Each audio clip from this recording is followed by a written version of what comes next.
Hey everyone, I'm Dano from the Nocturnal.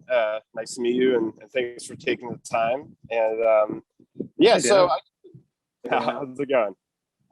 So the first question I have is this is the sort of small, quiet family drama, and also a sci-fi story that explores the expanse and intrigue of space in the universe. And I was wondering if in the writer's room or when conceiving of this, you had to put on different caps when dealing with those two different genres, or they all came together as one, or do you even view it as two different genres coming together? And what are your thoughts about that?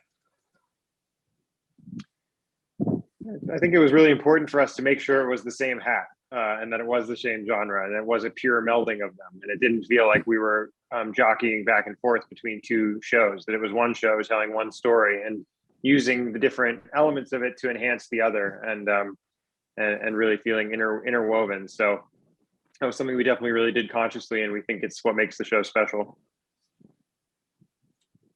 I was wondering when you pitched it to Amazon, or how was the elevator pitch like? Were you leaning on one more than the other, or did you really sell it as in this is a melding of these two different things? It's interesting because I always hear this term about elevator pitches. I wish I could sell a show with an elevator pitch, but it doesn't work. Mm-hmm. It's a great sort of like, it's the first line, I guess, of a pitch, but just it's amazing the amount of kind of before someone's willing to sign up onto a show and buy it, they really want to know everything, and so for us. This has been a 3 years long process, and it started with a script from Holden, but then it became a collaboration between us of like figuring out really what the show was, what questions it wanted to ask, where it was going, expanding it out with the Argentina story, for instance. So yeah, it's a long process, and I guess it's different levels of challenge all along the way, from the very beginning to when you're producing it, to when you're editing it, to when you're doing posts for it. But we couldn't be happier with what the outcome was, and yeah.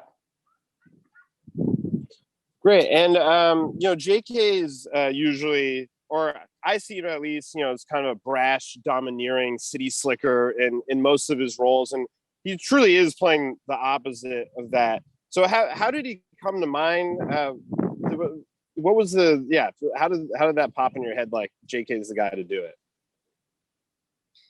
Yeah, well, I mean, JK as a character actor, I think that there's a perception that people know him from Oz or Whiplash, where he's really good at playing that kind of character. But we also knew that there was a side of him, like from Juno, where he could play this kind of sensitive character, and we're attracted to that.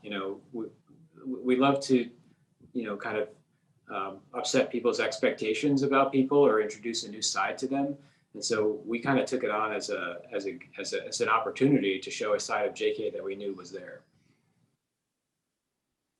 Great. Well, thanks so much, Daniel and Holden. Really appreciate your time, and the show's great, and really excited for my family and the rest of the world to be able to see it too. Oh, thank you, Dano. Appreciate it. Thanks, Dano. Nice talking to you.